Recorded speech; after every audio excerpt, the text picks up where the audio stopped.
కూల్గా ఉండే నియోజకవర్గంలో రాజకీయాలు ఒక్కసారిగా వేడెక్కాయి.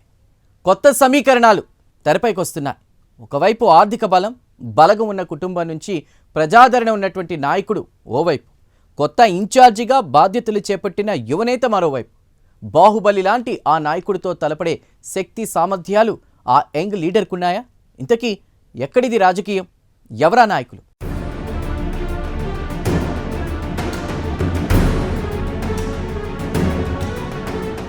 పశ్చిమ గోదావరి జిల్లా ఉండి నియోజకవర్గం రాజకీయ చరిత్రకు పెట్టింది పేరు. స్వాతంత్ర సమరయోధుల నుంచి దిగ్గజ రాజకీయ కుటుంబాల వరకు ఎందరో నాయకుల్ని తీర్చిదిద్దిన ఉండిలో గెలుపు అంత ఈజీ కాదు. ఇప్పుడు ఆ నియోజకవర్గ రాజకీయాల్లో సమీకరణాలు మారుతున్నాయి. స్వాతంత్ర సమరయోధుడు గొట్టుముక్కల రామచంద్రరాజు నుంచి గోకరాజు రంగరాజు వరకు కాంగ్రెస్ పార్టీకి బలమైన పునాదులు వేసిన నాయకులు ఇక్కడే ఎదిగారు.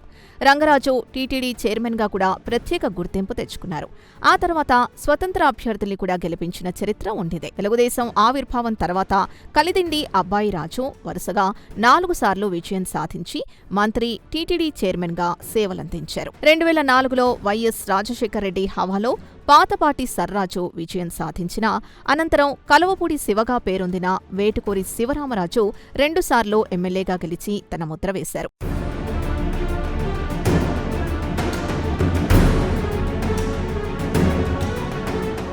2019లో రాష్ట్ర వ్యాప్తంగా జగన్ ప్రభంజనం వీచినా ఉండిలో మాత్రం టీడీపీ జెండా ఎగిరింది. మంతెన రామరాజు ఎమ్మెల్యేగా గెలిచి ఉండి నియోజకవర్గం టీడీపీ కంచుకోట అనే పేరును మరోసారి నిలబెట్టారు. 2024లో ఎన్డీఏ కూటమి అభ్యర్థిగా కనుమూరి రఘురామకృష్ణరాజు బరిలోకి దిగి వైసీపీ అభ్యర్థి పీవీఎల్ నరసింహరాజుపై భారీ మెజారిటీతో విజయం సాధించారు. దీంతో ఉండిలో కూటమి ఆధిపత్యం మరింత బలపడింది. వైసీపీ మాత్రం వరుసగా 2 సార్లు పీవీఎల్ నరసింహరాజుపైనే నమ్మకం పెట్టుకుంది. భీమవరం, ఉండి ప్రాంతాల్లో రాజకీయ పలుకుబడి, కుటుంబ నేపథ్యం కలిసి వస్తాయని భావించినా ఫలితం మాత్రం మారలేదు.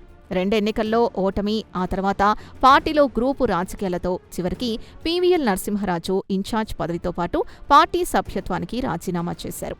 ఇది వైసీపీకి పెద్ద ఎదురుదెబ్బగా మారింది. ఆ ఖాళీని భర్తీ చేస్తూ మంతెన యోగేంద్ర కుమార్ను ఉండి నియోజకవర్గ ఇన్ఛార్జిగా నియమించింది వైసీపీ అధిష్టానం. ఇప్పుడు ఫ్యాన్ పార్టీ ఆశలన్నీ ఆ యువతపైనే.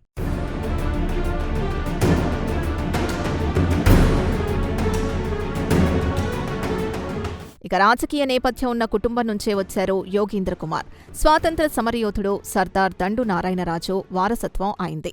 కాంగ్రెస్లో 4 దశాబ్దాల పాటు పనిచేసిన ప్రహ్లాదరాజు కుమారుడు యోగేంద్ర కుమార్.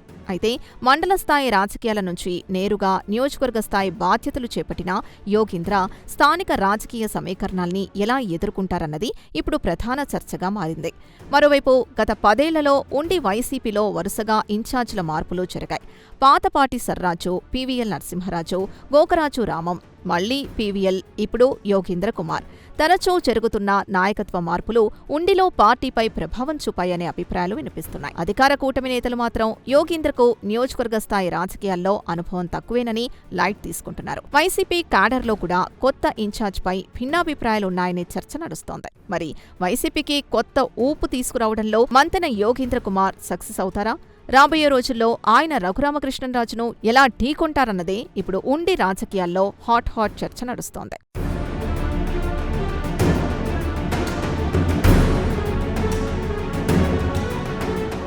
2019, 2024 ఎన్నికల్లో పోటీ చేసి ఓటమి పాలైన పీవీఎల్ నరసింహరాజు స్థానంలో అనూహ్యంగా కొత్త నాయకుడు రావడంతో ఉండి రాజకీయాల్లో ట్రిపుల్-ఆర్ని ఎదుర్కొని నిలబడగలరా అన్న చర్చ మొదలైంది. దాదాపు 10 ఏళ్ల పాటు ఇన్ఛార్జిగా ఉన్న నరసింహరాజు క్షేత్రస్థాయిలో పార్టీని బలోపేతం చేసే విషయంలో ఫెయిల్ అయ్యారనేది వైసీపీ నేతల మాట. వర్గ విభేదాలు తారాస్థాయిలో ఉన్నా క్షేత్రస్థాయిలో సమన్వయం లోపించినా తనకు సంబంధం లేదన్నట్టు ఆయన ఉండిపోవడం వల్లే ఉండిలో పార్టీ పరిస్థితి మరింత గందరగోళంగా తయారైందని చెబుతున్నారు. తాజాగా అధిష్టానం తీసుకున్న నిర్ణయంతో ఆయన ఉండి నియోజకవర్గంలో ఫ్యాన్ స్పీడ్ పెరుగుతుందా అని క్యాడర్ చర్చించుకుంటోంది. టీడీపీ ఆవిర్భావం తర్వాత 2004లో మినహా ఇప్పటిదాకా ఉండిలో ఆ పార్టీ ఓడిపోయింది లేదు. అలాంటి నియోజకవర్గంలో ఈసారి ఏరికోరి యువ నాయకత్వాన్ని ముందుకు తెచ్చింది వైసీపీ అధిష్టానం. పీవీఎల్ నరసింహరాజుకు వ్యతిరేకంగా పనిచేసిన యోగేంద్ర కుమార్కు బాధ్యతలు అప్పగించినంత మాత్రాన అధిష్టానం ఆశిస్తున్న ఫలితం దక్కుతుందా అన్నది క్యాడర్ క్వశ్చన్. తినబోతూ రుచెందుకు అడగడం? చూద్దాం ఏం జరుగుతుందో.